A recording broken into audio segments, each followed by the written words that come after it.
Okay, so I have a question for everybody to start this off. This is, did a panel on measurement last spring, and I was kind of depressed at the answer to this. So here's the question. Do you guys think that the online world needs to move to offline traditional measurement, i.e. targeting men 18 to 34 or women 18 to 54 or whatever? Or do you think that we're going to create new measurement metrics because we have all this new data available? So who thinks that the online world needs to go speak to in the offline world language as we go forward in measurement? Raise your hand. Oh, gotta love you guys. And who thinks that we're going to go into new kinds of measurement? So, believe it or not, I was moderating a panel this past spring with guys like Nielsen, and not to pick on Nielsen, but just 8 people, and everybody on the panel except for me and one other guy was like, oh, no, the online world has to learn how to go back to the offline metrics. I'm like, well, what good is that, right?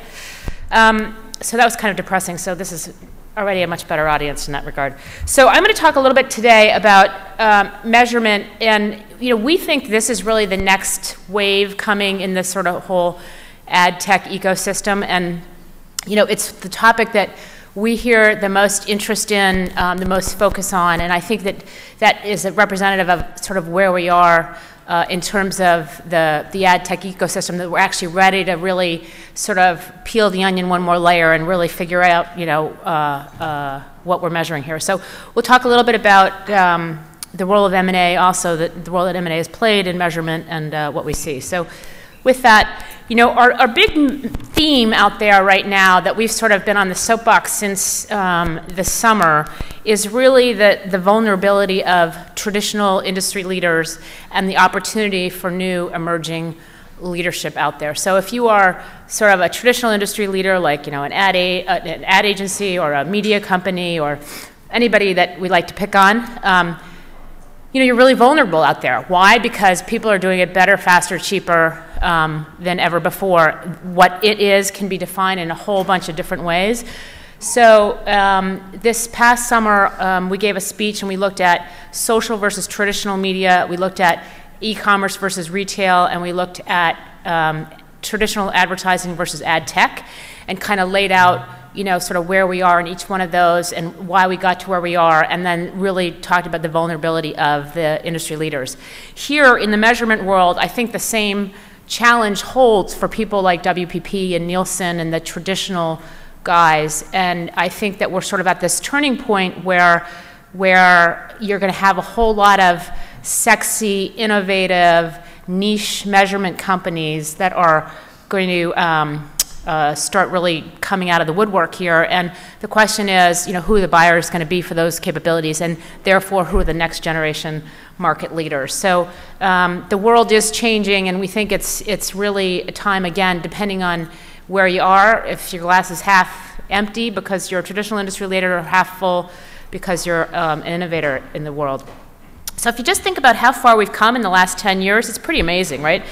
10 years ago, only 54% of the people were using the internet. Really, it was very basic in terms of for email, news, and chat. The word social was really limited to kind of chat rooms. Was when you think about social, that's really what you thought about. And mobile, there was no mobile apps. There was no mobile smartphones.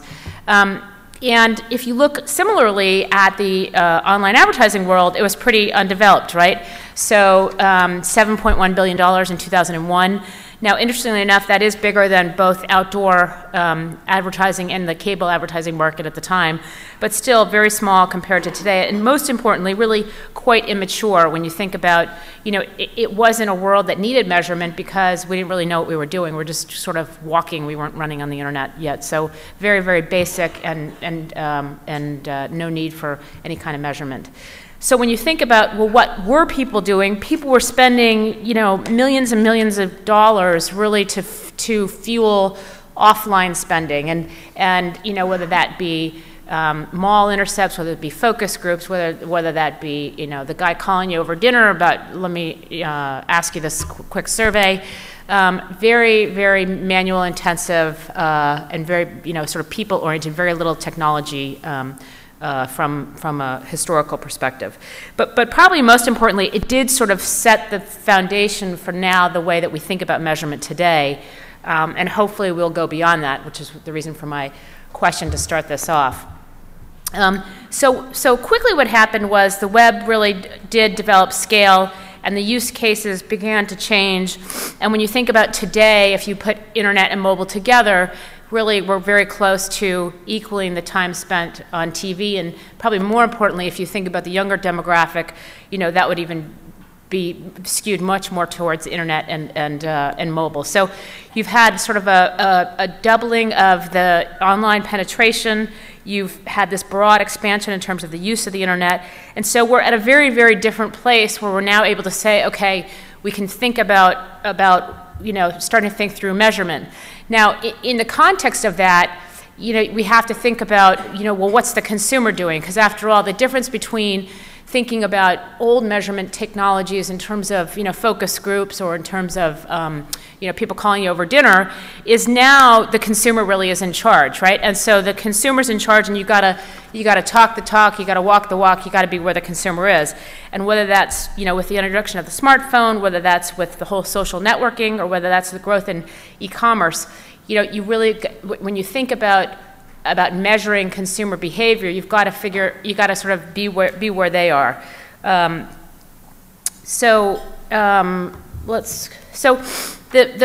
When you think about measurement, or the way we think about measurement is probably, this is sort of, if we had one slide to think about, it would be this one, which is, it's really reflective of the whole online ad ecosystem as a whole. So if you think about user behavior on the upper left quadrant, you think about ad effectiveness, and you think about ad safety. You know, those are the three things that sort of penetrate the whole online ad ecosystem, and really when you think about what's the core issues to bringing more brand dollars into display advertising, it's really those three things. And if we could solve for those three things, then I think you'd start to really see the tidal waves open up and the brand dollars come in. Unfortunately, we're not there yet, but let's talk about sort of where we've been and kind of where we're going. So when you think about what happened between 2000 and 2008, you know, I can't find a company in the measurement space that didn't have a phenomenal outcome from an M&A perspective. And, you know, I think when you think about it, as you'll see in a minute, you're talking multiples of revenue, not EBITDA multiples, but, you know, sometimes revenue multiples that, you know, historically you would think of as being EBITDA multiples, i.e. 6, 7, 8, 9, and 10 times. So if you think about the 2000-2008 period from an M&A perspective, you saw offline guys buying online capabilities. So take, for example, Experian buying Hitwise would be an example of that. You had proprietary data sets where people said, okay, let's understand the consumer, what they're doing better, let's buy proprietary data sets. An example of that would be the Telefia deal. You had mobile, and the beginnings of mobile, so ComScore paid a big price for M-Metrics.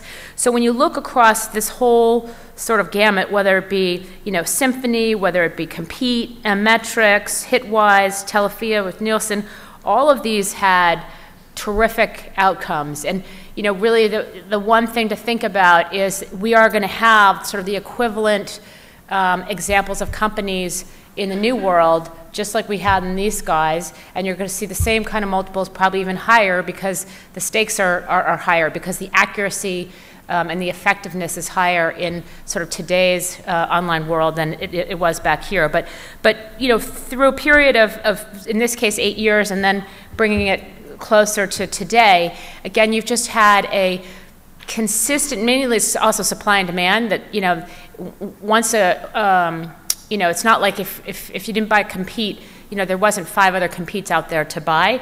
Now, I think there's going to be a little bit more options in this world today than there has been historically. But when you think about sort of 2009 to today, the biggest thing that's happened is you've kind of had these new guys come in broadly into the web analytics business through acquisitions, and mainly being Adobe, IBM, and Salesforce. You know, 3 guys that if you thought back 10 years or even 5 years ago, you wouldn't have even thought about them as thinking, gee, are they going to be acquirers of this business? So if you think about how we look at the world today, let's see if this is the next slide. Yeah, so this is the way that we would look at the sort of measurement landscape today. So you have, the ad effectiveness area, you have attribution and analysis and analytics, you've got social, and then you've sort of got online ad safety and online verification. And let's just do a show of hands. I personally like all of these areas, and I don't think one is better than the other. I don't think one is going to get a higher multiple than the other. But let's just do door number 1, 2, 3, and 4. So raise your hand if you think the most valuable area. So we're going to do first ad effectiveness, then attribution. So raise your hand if you think ad effectiveness companies will be the most valuable of this group. Anybody? No. How about attribution and analytics? Okay, so maybe 25%? How about social? Oh, come on, really? Maybe 5% here. How about online ad safety and verification? How about it's the afternoon, I don't want to vote? Okay, so I guess to the extent that we had people, there was probably mostly people not voting, but attribution and analytics. I personally think you can be in any of these spaces, and if you prove that you are the number 1, 2, or even 3 player, depending on what you're doing here, I think you're going to have a great outcome in the next, call it 24 to 36 months from an exit perspective. So a little bit about that in the role of M&A. When you think about, again, sort of mobile, social, web analytics, and sort of survey and other being the closest to sort of yesterday's technologies, I think that you can see here, again, 4, 5, 6, 7 times revenue for most of these deals, and the ones that have NA would have similar kind of multiples attached to them. Some of these companies were not profitable, so really people buying for technology and teams in a big way. Now that's become more popular broadly across the ad tech ecosystem today than it ever was before, but in the measurement game that's been going on for quite some time. So I would say that to the extent that you are one of the companies that was in a couple, the last slide, I would say the most important thing really is your market position that you have, even more so important than profitability and typical financial metrics, because people are buying strategically to have the capabilities in this world. So, a couple of different case studies. So GSI and Clear Sailing, that was really all about bringing, sort of broader, strengthened analytics into the core retail base of GSI Commerce. Metrics and ComScore, that was all about mobile. TNS and Compete, that was all about the sort of number 1 in the competitive internet ratings, and then Hitwise and Experian about online, offline. So very different examples, but similar kinds of outcomes, again, 4, 5, 6, and 7 times revenue. And we do think that when you think about the issues out there in the ad ecosystem, we think this is really, over the next 12 months, you're just going to hear more and more about measurement, and I think you'll see some M&A activity in that regard. So who are the big acquirers? I do think this is yet to be sort of TBD a bit. So when you think about ComScore, Nielsen, and WPP in the world of traditional leaders, that would be them. I think that they've all got issues, right? So WPP is historically has not paid 6 and 7 times revenue for anything. Nielsen's got to be a little bit careful because they're a brand new public company, and I think that they haven't really done yet any big M&A deals, and so as they think through what their next M&A deals are going to be as a public company, I think that could potentially be a challenge if, again, they're perceived as sort of paying too much for something. Having said that, in some ways, I think they have the most to lose when you think about, and also the most to gain. So they should be the guys that are paying up for the right strategic properties to maintain that market leadership. And ComScore, I think that their biggest challenge is that, is from a firepower, analysis. They've got $40 million of cash, something like that, on the balance sheet. That limits them in terms of when you think about a lot of these businesses, I think will go for sort of over $100 million kind of valuation that limits how many of those a guy like Comscore can make with its market cap. But clearly, you know, they have the opportunity to become the sort of online leader, if you will. We do hear a lot of frustration out there right now with Comscore and the accuracy of Comscore. I'm not sure if any of you guys are experiencing that. But again, I think that there's room for new players. The question really is, you know, who that's going to be, and I'm not sure whether the Adobe, IBM, and Salesforce, I'm not sure whether this is close enough yet to any of those guys' wheelhouse that those guys will necessarily be the ones that you'll see activity from. I think it's more likely that you'll see it from the existing players first, but again, if there was one message out there, I think that this is an industry in transition, and the guy who gets the right capabilities is really going to have, you know, a big growth opportunity, because I think, again, it's all about the brand dollars moving online, and they're just waiting for that, you know, user behavior, ad safety, and ad effectiveness to really understand that better. The other area that is worth talking about, especially with this audience, is when you think about the sort of whole development of RTB and the growth that we're seeing there in a big way. The bottom line is that most of what people see will still be relatively anonymous. And so when you think about, again, the role of measurement and what that can play, I think if you think about, say, an interesting area for AppNexus to be an acquirer of, I would argue the whole measurement area allows them to get more and more volume into real-time bidding, and so that would be an example of a sort of a new kid on the block that would be a very interesting new kid on the block, and would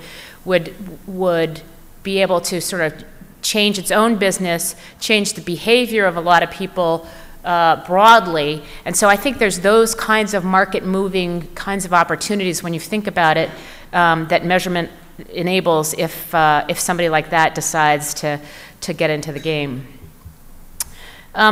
So far, you know, it's all been about sort of click-throughs and pretty sort of low end of the funnel kinds of analysis, if you will. We think that the sort of solutions that you'll see going forward over the next 12 months will move up that funnel into much more sophisticated kinds of things that are more sophisticated analytics in terms of what they're analyzing, what's the consumer's doing, and more effectiveness. So it's kind of the one that keeps on giving in that regard. And again, the holy grail is all about how do you get those brand dollars online. Social, I was really surprised to see that there weren't more hands raised in social, because I actually think, if you think about what Facebook really has, I mean, think about it, it's 30% of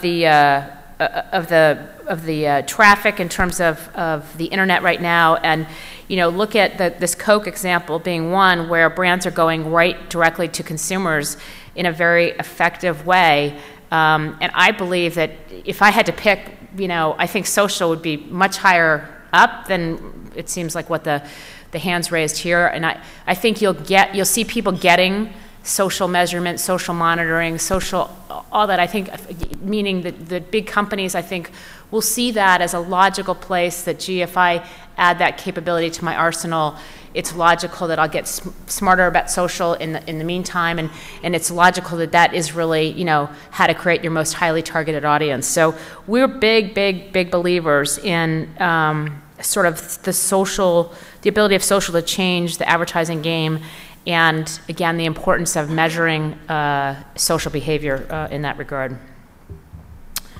So mobile is another one. So if you think about social and mobile, I think would be, you know, the two that are like on steroids in terms of, you know, the guy that proves that they have the right capabilities.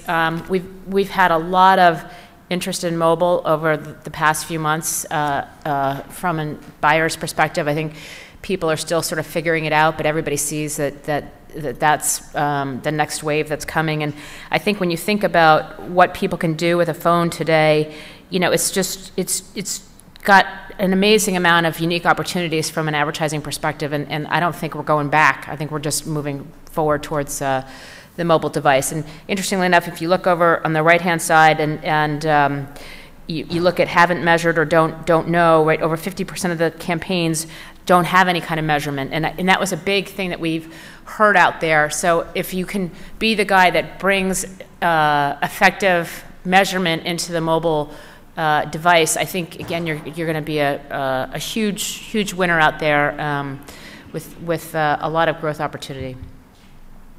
So the world is basically becoming internet enabled, and I think as you think about this, you know, it offers, again, opportunities and challenges.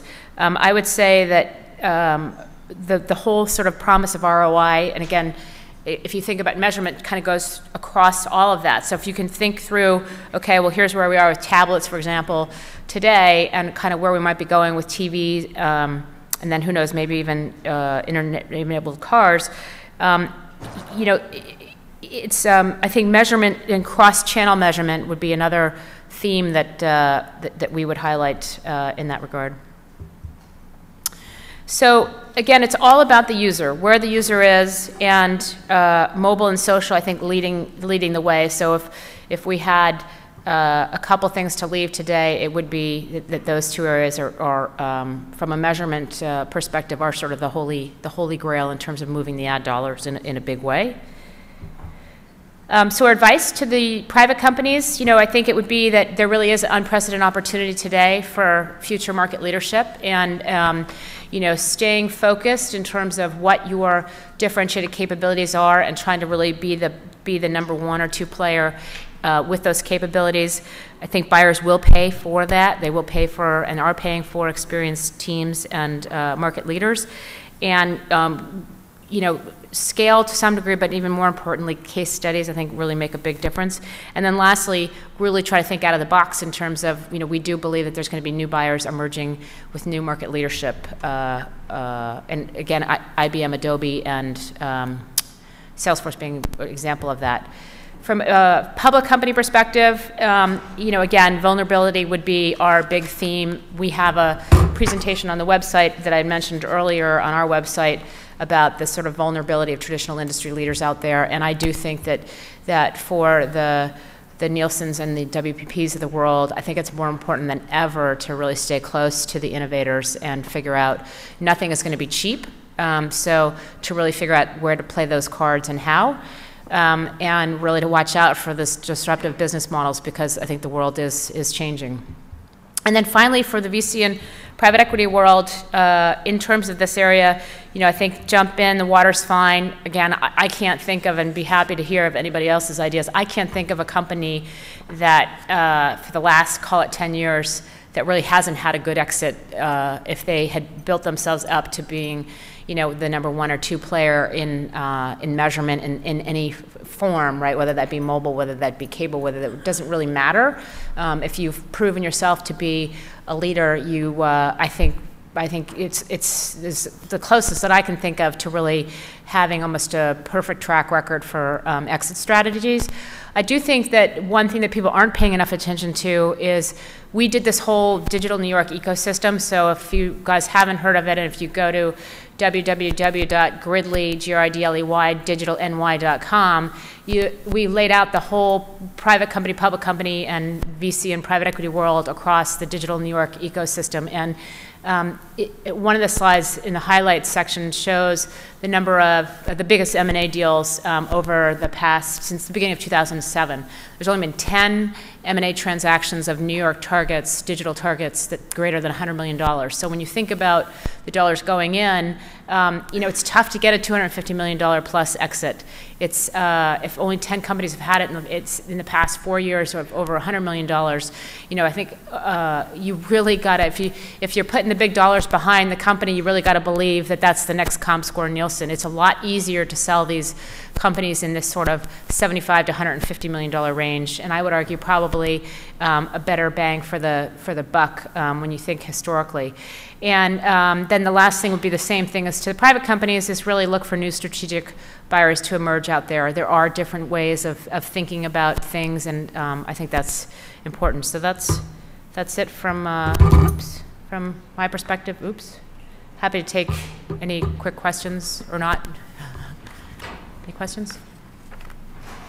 How about cross-platform measurement? And we've heard actually heard a lot of early panels about the need for that kind of integration and popularity of display across platforms. Obviously, you've talked about the various silos. Are there particular players that are going to be better positioned for integrating metrics across platforms? Because that seems to be one of the next great stages. I think the best positioned guys are like on the one slide where we had the landscape, we talked about at the bottom it had Nielsen and ComScore's position, and I think frankly it's kind of Nielsen's game to lose a little bit. There, that's the slide. I think I think that they should be the guy that's the leader there. I personally feel like we're a little bit more at a pick-off stage where people are going to pick off these individual guys as opposed to, I don't think we're at the putting it all together phase yet. We'll get there, but I think it's over the next 6 to 12 months, I think we're more like, okay, I need mobile, I need social, I need ad effectiveness or ad safety. So that's the way we think about it anyway right now. Does that level of M&A going on in a particular segment, especially metrics, in some ways retard the evolution of the industry in the sense that you've got so much activity of just buying and selling companies across one another that the actual evolution of product suffers? No, again, I think in some ways it depends on who the buyer is. So, with, I would say almost everything that we have going on right now, there's sort of the group of logical buyers, and then there's the group of, gosh, I hope that this is the one that they're interested in, right? And for the logical buyers, it can be still same old a bit. So again, I think all it takes is 1 or 2 deals. I mean, look at Adobe, when Adobe bought Omniture, right? Or a big client of ours was GSI Commerce, so we've done 5 deals with GSI Commerce before they got bought by eBay. Once they did the first one with eDialogue and email space, their phone was, they'd paid a big price, and they were a new buyer, and so all of a sudden, they got a ton of calls that they wouldn't have gotten before. I think the same thing will happen here if you get a new buyer interested. Linda Gridley, thank you very much. Thanks.